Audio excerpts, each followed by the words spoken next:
What if tomorrow morning you woke up, pulled out a $20 bill, and suddenly no one accepted it?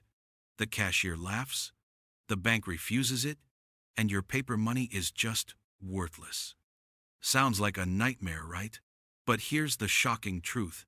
Paper money has always been built on this fragile idea of trust. And the story of how we got here is not just about paper, it's about power, empires, and control. Today, I'm going to walk you through the crazy journey of how paper money was invented, how it spread across the world, and why even in 2025, it still controls every single one of us. So, let's rewind over 1,000 years to ancient China. Back then, trade was booming. Merchants were traveling long distances with heavy bags of copper coins. Imagine carrying hundreds of metal coins just to buy silk or spices. It was exhausting, and it made traders easy targets for thieves. The Chinese government saw the problem and came up with something radical. Instead of coins, why not give people slips of paper receipts, basically, that represented value? By the 11th century, during the Song dynasty, the first official government-backed paper notes were in circulation. They were called jiaozi. Now, here's the wild part. These notes weren't valuable on their own. They were just paper. Their power came from the government saying, "Trust us. This has value." And people actually did. For the first time in history, money was no longer tied directly to metal.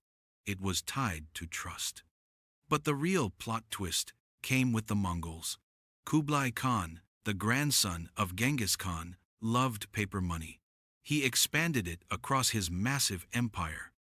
And when Marco Polo visited China in the 13th century, he wrote about it in amazement. To Europeans, it sounded insane. Imagine being a medieval merchant used to gold and silver, and then hearing about this magical paper money that everyone in Asia trusted.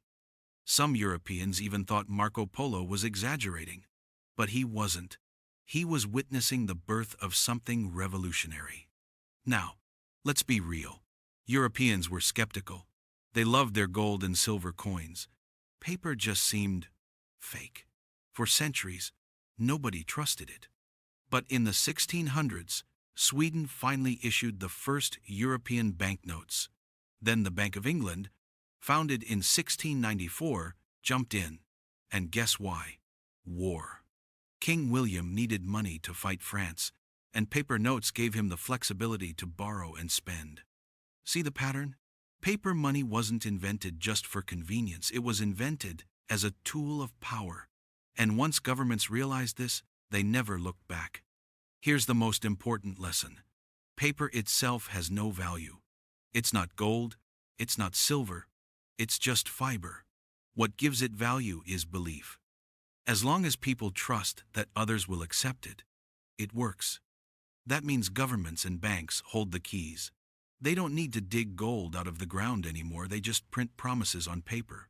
And when trust wavers, entire economies collapse. Fast forward to 1971.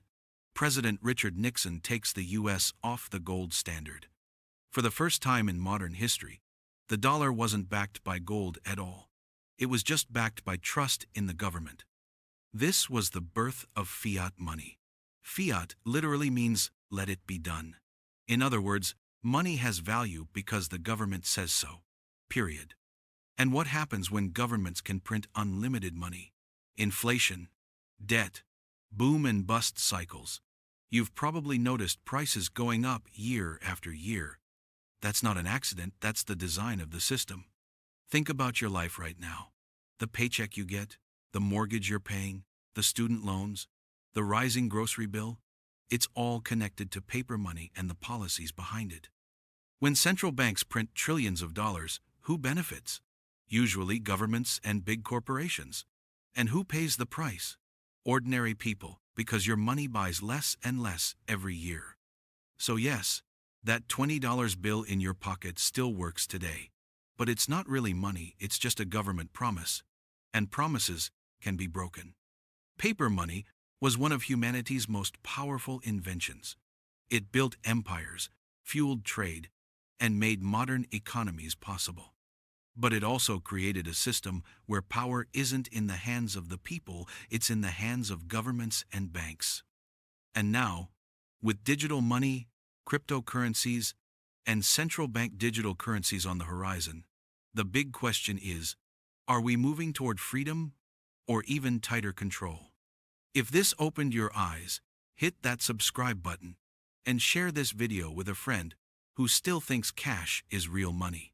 And let me know in the comments, do you think paper money will survive the next 50 years? Or will digital money take over?